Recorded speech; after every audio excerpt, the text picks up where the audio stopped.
Danba, babeldorre musikala da, kideak euskaraz, frantsesez eta gaztelaniaz ari direlako, jatorri desberdinak dituzte bederatzi kideak, kantaria beratarra berria da taldean. Nik gehitu dezakedala, indarra, alaitasuna, eta, bertzalde batetik ere goxotasuna ere bai.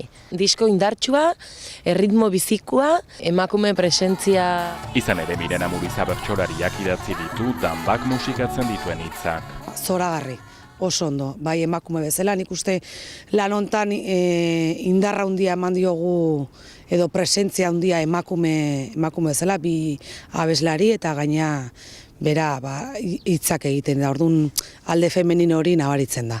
Nolabait identifikatua sentitzen naiz eta orduan benetan bizitzen dut erraten ari naizena. Danba taldekoak jotasuari dira, giro ona sortzeko asmoz, jazz, rock, blues, elektro eta latino erritmoak nahasiz. Koktela handia beraz, baina koherentzia ere bai. Lortzen da denborarekin gehien bat. 4. urtea dugu, kasi 5, eta iritsiga heldutasun puntu batea. Eta musika horrek dauzka zailtasun hainitz izan ritmikoki eta gauzak bere tokian emateko. Eta galdetzen du pazientzia, denbora. Alaitasuna, bai. Aberastasun kultural eta harmonikoa. Bartzelonan aritu eta asteburuan Londresen joko dute eta gero Durangoko azokan eta Hondarribian.